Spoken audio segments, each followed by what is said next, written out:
Nigeria's inflation rate surged to 20.52% in August, the highest since September 2005.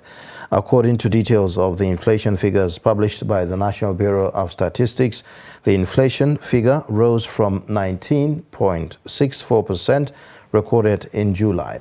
What's the implication of the continuous rise in the consumer price index? We have a guest joining us via Skype from Lagos, where he'll be talking to us about this. He is Vincent Ochoma, Head of Capital Market Interstate Securities. Hello, Vincent. Good morning. Thank you for joining us on Daybreak. Good morning. Thanks for having me. All right, so let's begin with your take on the current inflation figure that we are dealing with right now. Were you expecting this? It's expected because if you look at what is happening both in the country and globally, the figures are not surprising because we all go to the market and we have noticed the increase in prices of commodities, price of food, price of most items that we purchase in the market. So the figures is not surprising because we're already in it, because these figures are reporting what is already in the system. I mean, but we have central bank making policies, taking decisions to ensure that we don't get to where we are. So how come with all of that, with all the interventions and all, we are still not able to at least bring it to a minimum? Yeah, the inflation figures just shows you the average, the aggregate figures from various sectors. And when you look at the current situation in the world, there's an issue, there's a inflation problem in the world. And when you then bring it back to Nigeria, the factors that have caused this inflation, they are both imported and they are local. Because if you look at the figure, the major push for the current inflation figure is the inflation, which is currently at food inflation is currently 23.12%, and this is coming from 17%, around 70% in January 2022. And you remember in February, the war in Ukraine, is a major food belt for the world because of the supply of the wheat that is consumed globally. Mr. Ochoma. And Nigeria is a major importer of. So if you look at these factors and also look at what is happening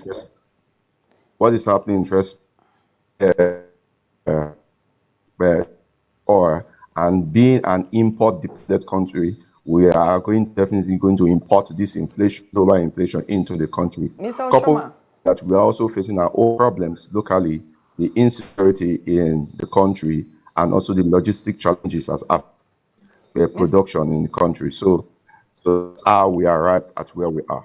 Mr. Ochoma. Mr. Ochoma. Yes, I can hear you. If you can hear me, I would like to be very specific. The CBN, in reaction to the inflation, increased interest rate from 11.5% to 13%. And then later, it came back and increased it to 14%. Has that had any impact whatsoever? Because instead of seeing a downturn, what we're seeing is an increase in the inflation rate. Yeah, the impact, we have not really seen impact from the increase in rates, because when you look at the factors that are causing this inflation, they are not, they don't respond to rate increase that much. Because when you look at the issue of production, we are facing insecurity challenges in the country, so which has affected production. Also, add that to the fact that a price of energy, the cost of diesel now is at an all-time high. Looking at where we are coming from, currently around between 700 and 800 naira per liter. You are talking of coming from between 200 and 300 per liter. So that tells you the impact it have in production and the cost of movement of transportation costs, which is a major. With respect to if you notice something in terms of respect to the food inflation, there was a reduction in terms of a month-by-month increase, because last month it grew, the increase rate of growth last month was 2.04, but we have about 1.98 for the month of August. So that shows you a reduction. This is attributed to, that can be attributed to the harvest season, as people are harvesting crops. So it will lead to a little reduction. But you know that Nigerian, we are not food sufficient. We import a lot of the food that we consume in this country. And currently, food prices are increasing. So that's why we are not really seeing impact. And you know that the price of the dollar is also increasing. That is definitely going to affect the importation cost, and this will drive up prices. All right. What are the options left to low-income earners looking at the high food inflation rate?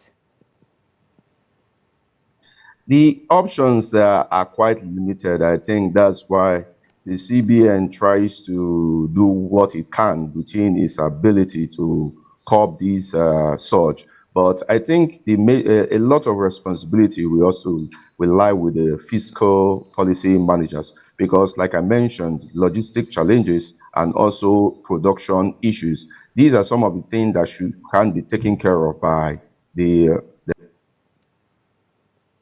and I've done some things in terms of trying to do the anchor borrowers program and also some other intervention program. But I think more needs to come from the other policy managers for us to see a fight in terms of inflation. And also the Forex issue, which has been a dragging issue for a long time. So that's another major issue, because as long as we remain an import-dependent country, forest challenges will definitely have an impact on our economy. These are some of the things. The CBN is trying to reduce the import bill with the anchor borrowers program. I think some of the measures that have been taken, the intervention steps by the CBN, if those measures were not taken, I think we would have been worse off now. I will give you an example. Nigerians' importation bill in terms of rice consumption has reduced. As a result, more Nigerians are eating local rice. Just imagine if some years ago, very much dependent on foreign rice, I think it would have been worse by now. So how would you compare the way that Nigeria is managing this inflation rate with other, African countries in terms of, how we are doing managing?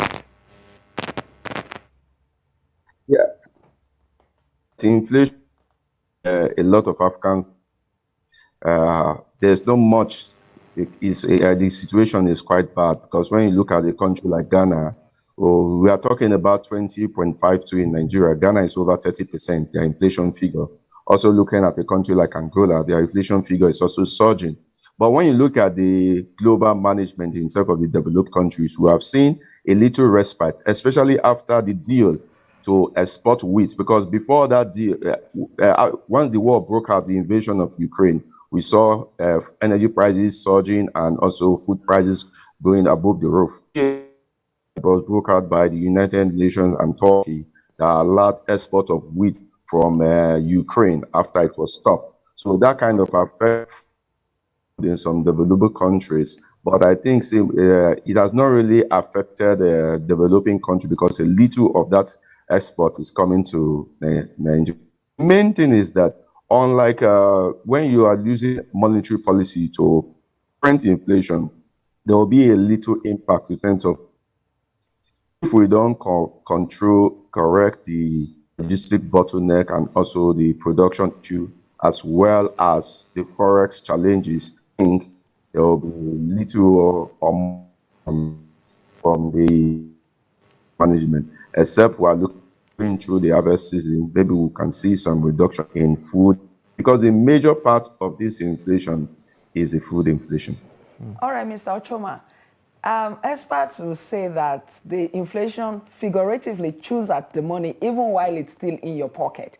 So in your view, how would people who want to save money, what would they do in this kind of situation? Yeah, that's part of the measures the CBN is taking. If you look at it, the CBN, with the increase in rates, they are trying to we increase capital formation so that more people can save. Savings rate has increased where it used to be. And also, if you look at the investment, investment rates, you can see that there's an increase in rate, whether for treasury bills or for bonds. This is trying to reduce, encourage people to save, encourage people to invest, and to see if this can reduce the push for consumption push, and that can reduce the inflation figure. So in terms of savings, it will encourage people to save, but it will also affect the money available because their disposable income, their consumption, the cost of consumption will also increase. So their disposable income will reduce. It will have.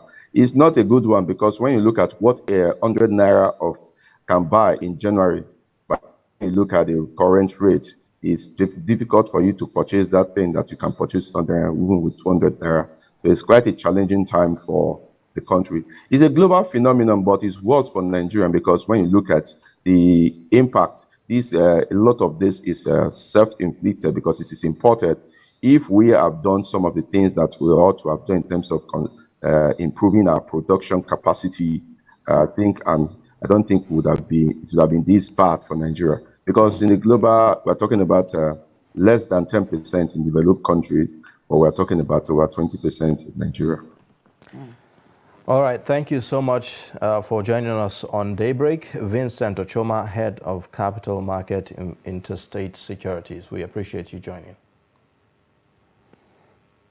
Thanks for having me. Yeah, you're welcome.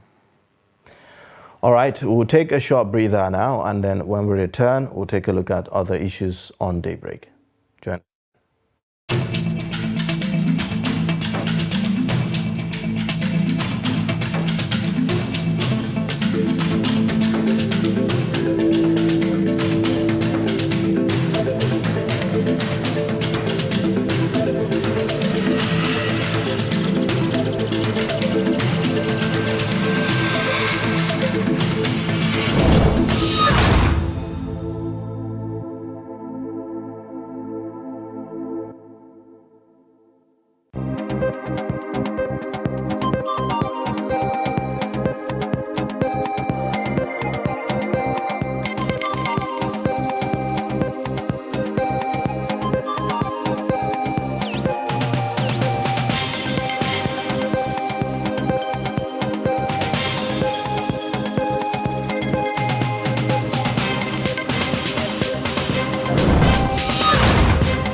All right, thank you for staying. This is Daybreak on Trust Television. Now, the next discussion